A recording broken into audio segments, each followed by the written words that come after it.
welcome back to the channel. Let's do more about cars. First thing I'd like to recommend is watch the video I recently posted, tips and tricks on how to buy a used car. With a mechanic shortage, maybe you've all heard about this or not. I'm probably going to make a YouTube video on the mechanic shortage nowadays.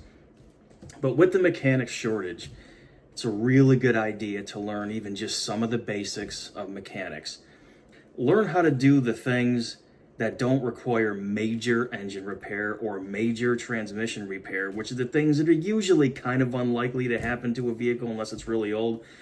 Because for how much you save, average rate now I think is about $160 an hour for any kind of labor.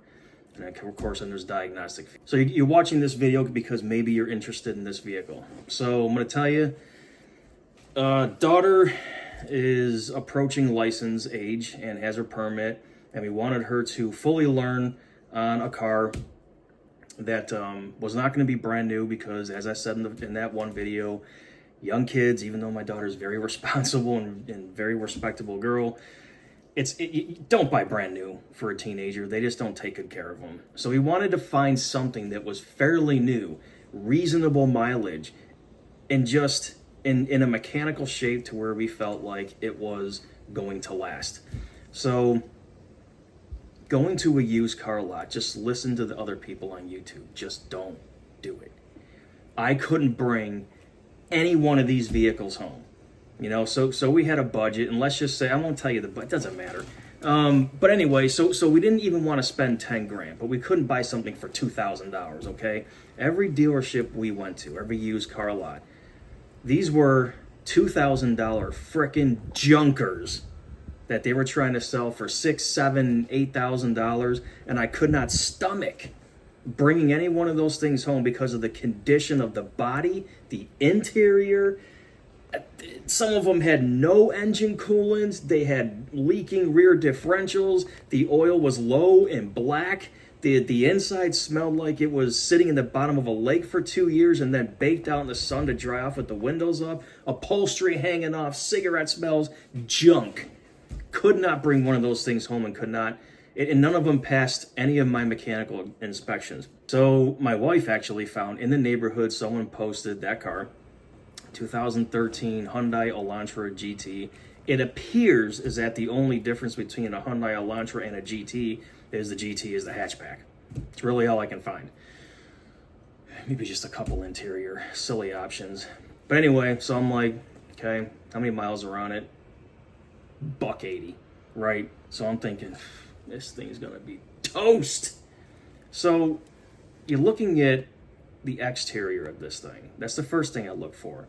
Was it in an accident? The way you can tell is by looking down the side, looking at body panels and doors line up. If there's a bunch of dents on the top, look underneath the car. Look for, I don't know, this side looks rusty and old in the front or back, like stabilizer arms, axles, whatever, crash bars. And this side looks brand new. The other side looks rusty and old. Things like that. Look for, I'm not going to tell you everything to look for. But anyway, so it passed that. No one wants to do this. I'm sure she felt uncomfortable, so I try giving her as much information as I possibly can. I live in the neighborhood, the same one as you do. I'm interested in the car. Here's the way I would like to approach this, just so you know I'm for real and I'm not doing anything shady, and wherever you want to meet. And then if we buy the car, you can meet me at this bank and you can drive yourself, all these other things, all these details. So I told her where I was going for the test drive, the exact route.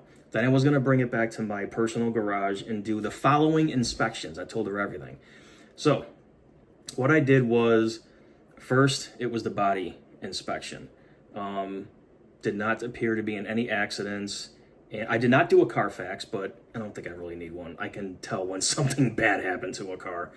So it passed the physical appearance inspection. The interior. Do you see the interior of this thing? I have a 2018 F-150, and it's kind of in better shape than that. So I was floored and shocked by the condition of the interior of this car. It's like it was just parked in a garage and just left there. Climate controlled. You can see the inside. So that will tell you a lot about how someone took care of the car. So then I got underneath the car, it's front wheel drive. I grabbed the drive axle and I shook it to see if there was any play. I'll show a picture of a CV joint or a drive axle. If there's play in them, then chances are the CV joint itself may have a bad bearing. And I jacked it up. My other inspection was check the bearing by jacking up one side of the front, taking the wheel top to bottom and seeing if there was any play. There was no play. Put it in neutral, spun the wheel. There was no moaning. So I did that to both sides. Both sides, bearings and drive axles were fine. There was also no signs of leaks from the CV boot. So I checked the oil. It wasn't thick and it was fairly new. She told me the shop she took it to and did oil changes every 5,000 miles. Wonderful. Thank you. There is not a single vehicle on this planet, I don't care if it's even like my wife's Lexus, where they said you can change it once a year or every 10, 15,000 miles. Heck no. Not even going to get into the mechanics and reasons why. So then I looked at the exhaust. I went underneath the car. There was zero signs of anything even rusting. I have signs of rust on my 2018 F-150. I mean, not like cancerous rust, but like, you know, you can see some of the drive shaft rust and, you know, the rear differential, stuff like that. I started the car cold. There was no chain rattle on startup. There was no black smoke coming out the back, which means you might have a cylinder where the rings are worn and it's basically burning some of the oil in the combustion chamber. There was none of that. I checked the brakes. The brakes seemed a little grindy, so I looked at the rotors. The rotors need to be replaced. Not a big deal. The blend door actuator, so that kind of, when you turn your air conditioning and heat from this portion to that portion, you shouldn't hear anything. Well, when you hear like a click, click, click, click, click, click, click, or a moaning sound, that's your blend door actuator. Where your gas pedal is, look up and to the right. That's where it is. That's the only thing I found wrong with this car is the AC is weak. And the blend door actuator needs to be replaced. From what I hear with this car, it's a common issue. It just basically needs a recharge. The clutch on the compressor kicks on, so I don't believe the compressor is bad. So it passed all of my startup warning noises. It didn't have any rod knock. It didn't have any lifter tick, you know, things I talk about in my videos. Checking the oil, I was actually able to take a light. It's a pretty big crankcase fill, so I was able to look in and look for any sludge. It just had the normal bronze corrosion that most engines even start developing at even 25, 30,000 miles. So long story short, we ended up buying the car. So the first things I did was I did the front brakes and rotors. I changed the oil, put new wiper blades on it, changed the cabin air filter, the engine air filter. I have the blend door actuator. I'm going to replace that. A really good sign to look for that an engine is in good shape or bad shape, spark plugs. So I'm like, I'm going to change the spark plugs. This is where I might find something I don't want to see.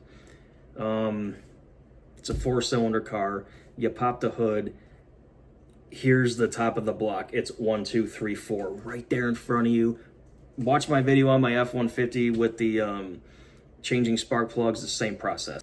They were definitely the original plugs, I can tell you that, but nothing concerning. There was not gunk on any of them. There was no liquid oil on them, which could mean like a valve cover gasket, busted cylinder wall. So that was another really, really good test of the engine that I was happy to see. There's coolant in it. The coolant still looks green. The reservoir has coolant in it. I took off the oil cap. There's no milky substance on there like it would be a head gasket.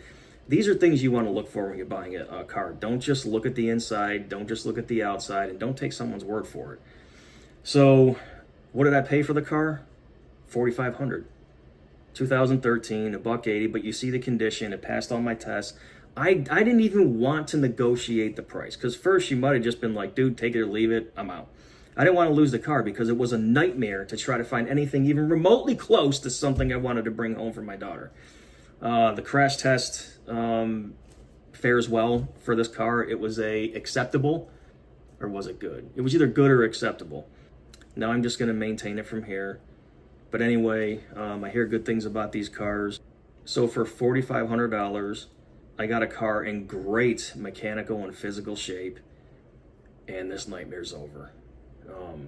Hope this video helps on tips and tricks on buying a used car, and if you're looking to buy a Hyundai Elantra. I also looked up a bunch of YouTube videos. They're pretty reliable cars. But and the engine shifts very smooth, very smooth. There's no concerns at all about the transmission. Part of what you do is, again, from cold, tell someone you say, I'm coming to look at this car. The first thing I'm gonna do is I'm gonna pop the hood and touch the valve cover to see if it's warm. I want this thing ice cold. I do not want it driven. That's when you'll get most of your symptoms, like chain rattle from low oil pressure. Even if it's not a variable cam timing engine, it could have bad oil tensioners. Bad situation. Transmission, started it up and just drive, reverse, park, neutral, and there was no doosh, doosh, doosh. It was smooth as silk. And then, of course, when you drive and you're shifting, same thing. So I hope this helps if someone wants to buy one of these vehicles. Daughter's first car. I am absolutely happy with what we bought for $4,500. Good luck trying to find something like that anywhere. Semper Fi!